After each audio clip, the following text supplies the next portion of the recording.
Então, meus queridos, que a paz de Jesus esteja aqui conosco e que esse sábado seja um sábado de muita bênção, de muita luz para todos nós. Não estão ouvindo? Está muito baixinho? Tá bom? Então, trouxe aqui a leitura do livro Para Viver a Grande Mensagem, de Richard Simonetti. Carta viva de Deus, Jesus transmitiu nas ações de todos os momentos a grande mensagem. E em sua vida, mais que em seus ensinamentos, ele está presente. Estende as mãos a infelizes leprosos que lhe imploram compaixão, restituindo-lhe a saúde. Responde com palavras de compreensão à mulher samaritana. Recebe o centurião romano. Socorre obsidiados violentos. Convive sem constrangimento com pessoas de má vida. Atende às necessidades do corpo e do espírito, multiplica pães e bênçãos, ressuscita mortos, consola aflitos. Sua luz em clarão inextinguível que iluminaria todos os caminhos do porvir, reconhece um traidor no próprio círculo, prevê a deserção dos componentes, observa na angústia do carvalho, pregado na cruz infamante. Diante dos discípulos perplexos e envergonhados na ressurreição gloriosa, músico divino, o meigo Rabi da Galileia gravou na pauta da própria vida a sinfonia do amor, lei suprema de Deus. Somente o amor, vivido em sua plenitude, pôde fazer de Jesus, mais que simples taumaturgo, o santo dos santos, mais que simples mestre, o condutor de almas, mais que simples embaixador, o Filho de Deus, envolver a manjedoura de magnetismo tão profundo e contagiante que ela atravessou os séculos, tornando-se o símbolo eterno da redenção humana. Então, meus queridos, agora nós convidamos a Leila para falar então desse nosso mestre querido. Bom dia a todos. Bom dia. Hoje é um dia luminoso porque nós vamos estudar juntos ou rememorar juntos essa figura magnânima que é Jesus, o mestre e guia de toda a humanidade.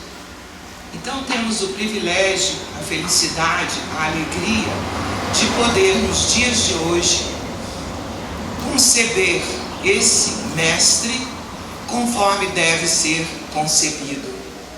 Jesus, o condutor da humanidade, realmente o Salvador, o que tira a gente da perspectiva do sofrimento, do vale de lágrimas, para uma concepção melhorada de vida, porque ele nos promete vida abundante. São palavras dele. Eu vos deixo a minha paz. Em outro momento ele diz que a nossa vida deve ser vida abundante. Abundante querendo dizer não cheia de coisas, de bênçãos materiais, por exemplo, ou até mesmo bênçãos de inteligência, de saúde e de tudo que é bom, de férias. Não, bênção de vida eterna. Abundante quer dizer vida eterna. Ele veio trazer o sentido de que a vida continua. E a nossa perspectiva é de que hoje podemos estar até muito tristes, devastados, com o sofrimento, com a dor, mas que Ele tem o poder de trazer para nós uma nova visão de vida e a compreensão de que nós podemos, com o nosso próprio esforço e talento, reverter as situações mais difíceis transformando a nossa vida numa vida muito próspera e muito feliz. Toda a conversa de Jesus, a prosa dele, a filosofia e a pedagogia do mestre é a da valorização do ser humano. Ele valoriza a cada um de nós e ensina-nos tudo o que precisamos saber para enfrentar todos os desafios e dificuldades que surjam em nosso caminho. São muitas as dificuldades, porque ainda somos aprendizes. Nós ainda não dominamos toda a ciência ou todas as situações. Nós temos ainda em nosso íntimo dificuldades muito grandes para serem removidas, retiradas de nós. Mas até na música diz que quando a dor chega, nós podemos ter a certeza que não estamos sozinhos, que Ele está conosco e pode, com o seu poder, nos amparar, nos ajudar, nos guiar.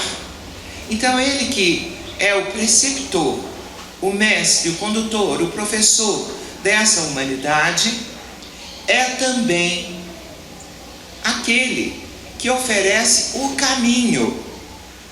Porque sendo, como disse os Espíritos a Allan Kardec, na questão 625 do Livro dos Espíritos, quando Allan Kardec pergunta qual o tipo mais perfeito que Deus enviou aos homens para servir de guia e de modelo, a resposta é bem simples, pequena: Jesus. Vede Jesus. Então é preciso conhecer, ver. Ver aí quer dizer conhecer, buscar entender as lições, buscar aplicar essas lições que o mestre, que nos oferece o caminho da verdadeira vida, nos oferece no legado que deixou. Ele utilizou métodos muito variados para nos ensinar, para alcançar a nossa sensibilidade e o nosso entendimento. Não usou só palavras transmitindo ensinos. Não, ele vivenciou, exemplificou. Todos os ensinos do mestre foram vivenciados, vividos por ele. Então, nós podemos nos mirar. Ele é o espelho. Por isso que a doutrina espírita, que é o cristianismo redivivo, nos diz que Jesus é o modelo para ser imitado e o guia para ser seguido. Ele é o nosso guia e o nosso modelo. Então, ficar fora, deixar de conhecê-lo, deixar de vivenciar as suas lições, faz que a humanidade se atrase. Ao invés de cumprir então o nosso papel, porque cada um de nós também como filhos, Jesus é o Filho excelente de Deus, e nós somos os filhos ainda aprendizes, mas que temos uma destinação muito honrosa, uma destinação muito feliz. Imitando e seguindo os ensinos de Jesus, podemos alcançar esse páramo que Ele próprio alcançou. Sim, podemos chegar à perfeição que Jesus chegou, porque esse é o destino de cada um de nós. Deus ama o Filho maior, o Filho pronto, que é Jesus, mas ama igualmente a cada um de nós, e nos criou para uma vida feliz.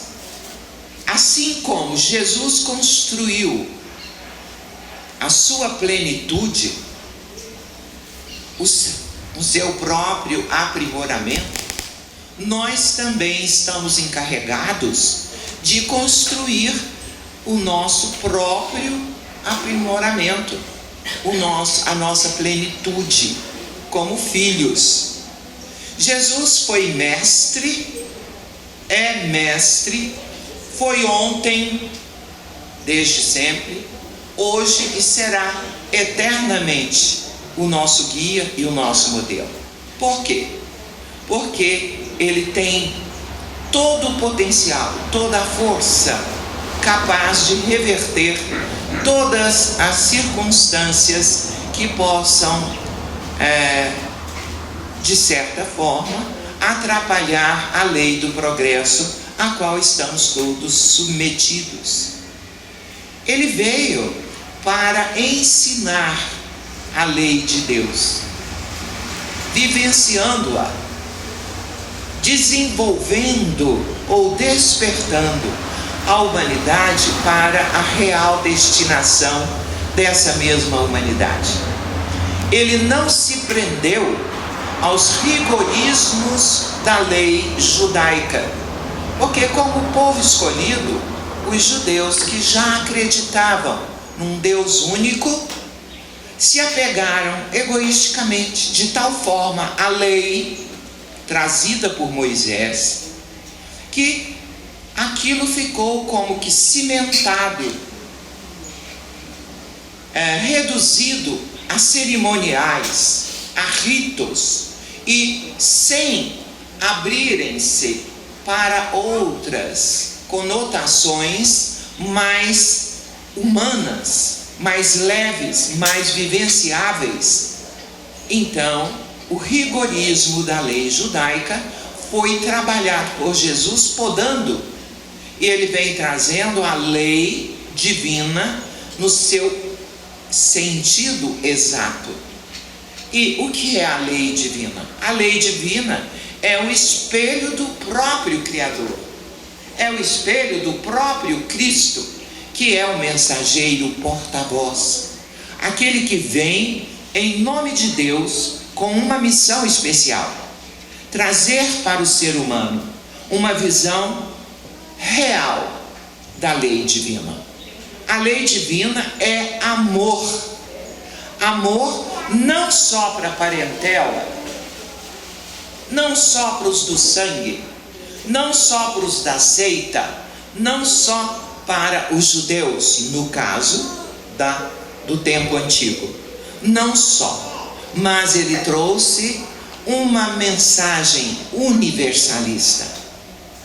Qualquer bandeira religiosa, qualquer filosofia, qualquer tipo de escolha que se tenha, Jesus é o mestre, o guia e o modelo. Eu posso ser até ateu, sem religião alguma, mas se eu seguir os ensinos do mestre de respeito, de amor, de boa vontade, de fraternidade, de solidariedade, eu estou sim seguindo o caminho indicado por ele. Então Jesus é esse ser que vem trazendo tudo que o Pai deseja que seja trazido. Por quê?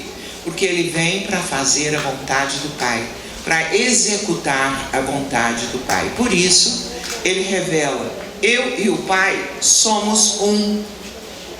Quer dizer, um, não no sentido de que ele seja Deus, não, ele é filho, mas ele está em comunhão estreita com Deus, com o Ser Supremo, porque pelo próprio esforço, durante milênios, ele trabalhou a própria individualidade para alcançar esse patamar de arcanjo, de espírito puro, de criatura de Deus, com toda a ciência e poder e autoridade para vivenciar aqui e transmitir a grande mensagem, que é a mensagem do amor incondicional. Não é para amar só os parentes, não é para amar só aqueles que nos tragam vantagem, não é para cumprimentar só os que são do nosso grupo social, não. Todos os seres humanos são e formam uma mesma grande família, a família humana. Quem entende essa conotação que Jesus traz, jamais humilha o semelhante, jamais prejudica o próximo. E como se sente nos mesmos direitos do próximo, ele também, a própria pessoa, tem um grande respeito para consigo próprio e se relaciona de uma forma importante que nos faz progredir, dar passos largos para essa potencialização do nosso destino de seres felizes. Ele consegue colocar para nós essa capacidade íntima de compreender a importância do trato humano, como devemos nos relacionar com o próximo, porque precisamos do próximo. Nós somos interdependentes, precisamos uns dos outros. Essa blusa aqui eu jamais conseguiria fazê-la. Precisei de alguém para fazer, de alguém para vender, e do meu salário para comprar. Então, nós precisamos uns dos outros, somos ligados. E para que a civilização alcance um estágio de harmonia, de equilíbrio, somos convidados pela vida a colaborar, a fazer da nossa parte. Isso é um relacionamento para com o semelhante, respeitando e oferecendo ajuda. Porque aqui, como diz São Francisco de Assis naquela prece, devemos nos tornar instrumentos de amor para amparar o nosso semelhante no modelo de Jesus. Porque Jesus e os judeus, pela lei de Moisés, já sabiam e já proclamavam que é preciso amar o próximo. Mas Jesus, em certa ocasião, falando com os apóstolos, ele disse: hoje vos dou um novo mandamento. Um novo, diferente, mais importante: que vos ameis uns aos outros, como eu vos tenho amado. Aí ele proclama que realmente ele é o modelo. Precisamos aprender com Jesus. Como é que Jesus faria o que eu estou fazendo? Como é que Jesus falaria o que eu devo falar? Como é que Jesus replicaria alguma ofensa? Ele é o modelo. Precisamos tê-lo em mente e em nosso coração, e observando cada dia mais intensamente e profundamente essa mensagem libertadora. Porque Jesus não é só o mestre, não é só o condutor da humanidade, não é só aquele que vem para tirar a humanidade da tristeza em que a humanidade estava mergulhada, tristeza e violência. Durante tanto tempo temos testemunhado violência, guerra, esse tipo de desrespeito à soberania da vida. Então, ele não é só o mestre, não é só o condutor, não é só o libertador do ser humano.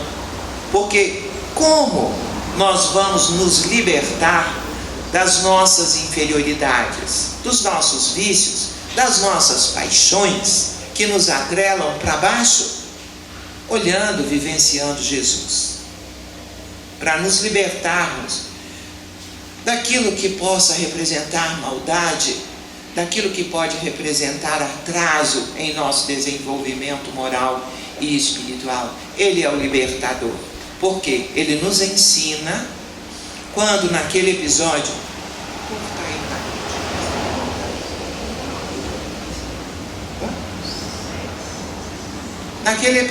em que ele está reunido e os irmãos vêm, a mãe dele vem e diz para ele: a sua mãe está te chamando, a sua família está te chamando.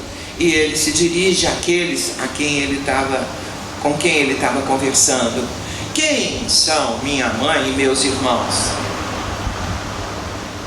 E ele eleva aqueles estranhos que não são da família à condição de família, porque ele diz: todos os que ouvem a minha palavra e seguem-na são minha mãe, meu pai e meus irmãos. Então, é muito importante a gente penetrar nesses ensinos tão profundos do Mestre. Então ele nos ensina a desapegarmos-nos e assim nos liberta. Quando nós nos libertamos daquilo que a gente considera isso é meu, será? De nosso mesmo não temos nada a não ser aquelas virtudes que nós conquistamos ao longo de muitas encarnações, muitas reencarnações. A paciência que a gente conquistou, a tolerância, a calma, o sentimento de solidariedade, de fraternidade, o sentimento de responsabilidade em relação à vida que vivemos e à vida do nosso próximo, principalmente do próximo mais próximo. Então, condutor, libertador, mestre, o santo dos santos, que vem trazendo para nós todo esse legado luminoso, que não é triste, porque representa boas notícias, boa nova. O Evangelho significa isso. Então, é uma vivência de alegria e de fé, de certeza nos desígnios do Pai Maior. Ele vem para cumprir a vontade de Deus. E desde o seu nascimento, vem trazendo mensagens de alegria, de força, de coragem.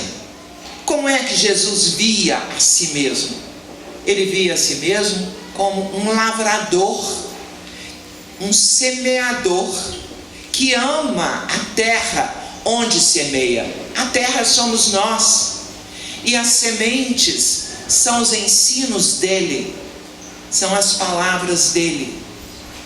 E esses ensinos temos urgência de que essas sementes floresçam, germinem, para que a guerra acabe, para que possamos viver em harmonia uns com os outros e conosco, porque o relacionamento não é só com o próximo, a quem devemos respeito, não.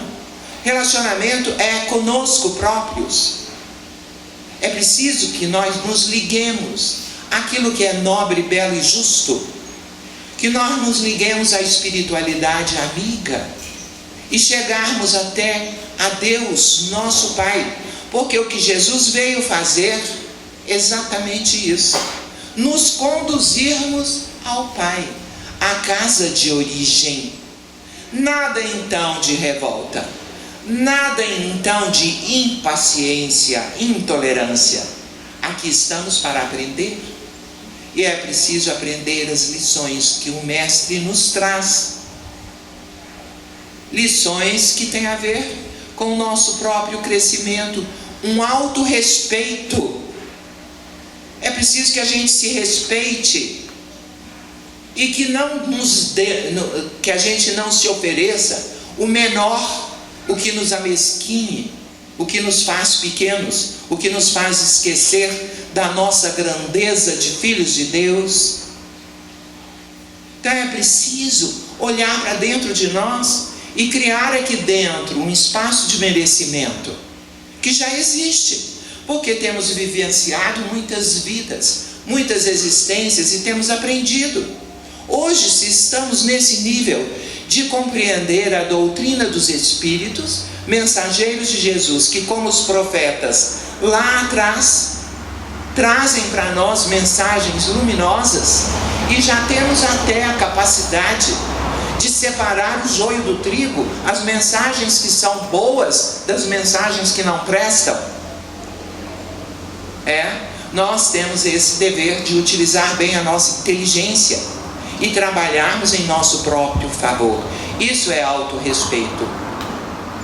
Como é que a gente pode trabalhar em nosso próprio favor, conhecendo a nós mesmos lá na nossa intimidade e batalhando muito para podar as más inclinações e para cultuar ou cultivar aquilo que já temos de luminoso. Esse é o nosso dever, é o nosso relacionamento íntimo conosco próprios, nos conhecendo e nos educando em nossos sentimentos. E o nosso relacionamento com Deus, todos nós já temos claramente sabido da importância dessa comunhão com o sagrado. Precisamos falar para Deus todos os dias, quando acordamos: obrigado, Senhor, pelo dia que amanhece, por essa terra maravilhosa que nos colocaste, pela nossa família, pela nossa sociedade, por tudo aquilo que posso realizar. Então é o sentido de comunhão com o sagrado, reverenciando, reconhecendo o poder daquele que é o governador de tudo, todos os universos e de cada mundo em particular que somos nós. Então é preciso elevar sempre os nossos pensamentos, os nossos sentimentos em nosso próprio favor, em favor da vida, e procurando cumprir as obrigações que são a nossa competência. É preciso fazer como aquela orquídea que está lá, grudada naquele pau lá, naquela árvore. A competência dela é buscar a energia, continuar viva enquanto der, para cumprir a sua competência, que é florir para enfeitar os nossos olhos. Ela tem essa competência. As plantas têm de buscar como é que chama isso? A fotossíntese. E nós também temos a nossa competência particular, original, única. Cada um ser é diferente do outro. Cada um de nós precisa de buscar compreender a própria missão e fazer a tarefa de boa vontade, com alegria, para tornar tudo mais leve, porque nós merecemos ser felizes. Não podemos esquecer o dever de ser felizes. Deus não iria nos criar vivos para a infelicidade, para a tristeza. Não. Ele, que é soberano, que é inteligência absoluta, nos criou para a vida eterna e para a felicidade, e nos deu talentos, potenciais, para crescermos em sabedoria, para aprendermos a amar melhor. Tem uma história que eu vou contar, viu? Pode passar um pouco? Já. Pode. Ela deixou eu abusar do tempo. A gente atrasou um pouco. É a história que se chama O Tapetinho Vermelho. Talvez vocês até já conheçam. É a história de uma senhora iletrada, muito pobrezinha, que morava longe do centro urbano. Muito longe, na roça. Era um barraco. Era a última casinha, o último barraco da esquina que tinha um armazém, uma vendinha. Ela morava junto com uma neta muito doente, uma menina muito doente. E certa ocasião a menina ficou mais doente ainda, e a vozinha ficou muito triste, muito desesperada, sem recursos para curar, para ajudar a menina que estava com uma crise forte de doença. Então ela pensou: menina, eu vou lá na cidade, vou no hospital e vou dar um jeito de arranjar um médico para você. Todas as plantas medicinais que ela tinha, nada resolveu a crise da menina. Então ela chegou na cidade depois de caminhar mais de 2 horas, atravessar a ponte e seguir. Foi no único hospital que tinha na cidadezinha. Mas os médicos a orientaram, a administração do hospital orientou que ela tinha que trazer a menina para ser consultada. Aí ela pensou: meu Deus, ela não sai da cama, ela não dá conta. Como é que eu vou fazer? Aí ela voltou para casa, mas passou em frente de uma igreja. Ela nunca tinha entrado naquela igreja, nunca entrou em igreja nenhuma. Lá onde ela morava não tinha igreja. Mas ela entrou e tinha um monte de senhoras orando, reverenciando Deus através da oração. E a receberam muito bem. Ela contou a história. Então as senhoras disseram: pode deixar. Nós vamos orar para Jesus e Ele vai curá-la. Pode confiar. Então elas oraram em voz alta, preces muito bonitas, pedindo a Jesus que curasse aquela menina, a neta daquela senhorinha. Aí a senhora levantou o dedo e falou: eu também quero orar. Aí as senhoras disseram, olhando para ela, vendo a situação dela, o tanto que ela parecia ignorante. Então falaram: não precisa da senhora rezar não, nós já rezamos. E com certeza Jesus vai curar a menina. Pode ficar sossegado. Ela falou: não, mas eu quero. E falou com Jesus assim. Eu vou ler porque as palavras dela talvez eu não saiba repetir. Jesus, sou eu, viu? Olha, a minha neta está muito doente. Eu gostaria que você fosse lá curar ela, Jesus.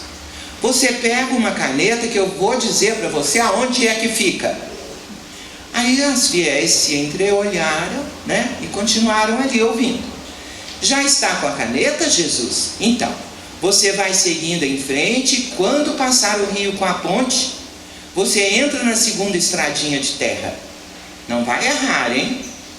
E aí as senhoras esforçaram-se para não rir. Andando mais uns 20 minutinhos, tem uma vendinha. Pega a Rua da Mangueira, que o meu barraquinho é o último da rua. Pode entrar que não tem cachorro. As fiéis já começaram quase a rir. Olha, Jesus, a porta está trancada, mas a chave fica embaixo do tapetinho vermelho na entrada. O senhor pega a chave, entra e cura minha netinha. Mas olha só, Jesus, por favor, não esquece de colocar a chave de novo embaixo do tapetinho vermelho, senão eu não consigo entrar. Então,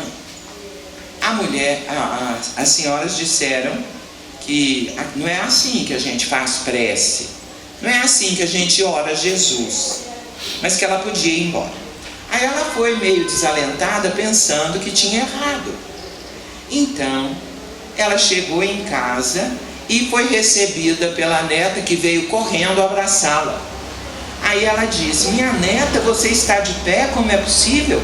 E a menina respondeu: eu ouvi um barulho na porta, pensei que era você, vovó, que era a senhora. Aí entrou em meu quarto um homem alto, com um vestido branco, e mandou que eu me levantasse. Não sei como é que eu me levantei. Inundada de alegria, a menina prosseguiu.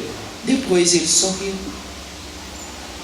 beijou minha testa e disse que tinha de ir embora, mas pediu que eu dissesse à senhora que eu ia deixar a chave embaixo do tapetinho vermelho.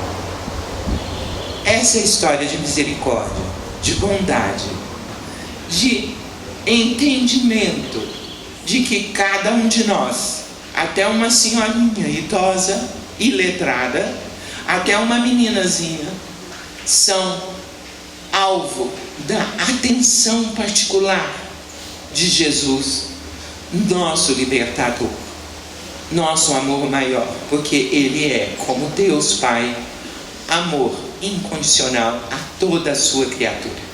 Que Jesus então nos abençoe e nos ajude a fortalecer a nossa fé, o nosso entendimento, e que nós saibamos nos conduzir com retidão para alcançarmos o necessário para a vida feliz. Precisamos obedecer esse mandamento, que hoje eu trago para vocês como um desafio para todo o resto das nossas vidas. Não nos esqueçamos do dever de construir a nossa própria alegria, o dever de ser feliz.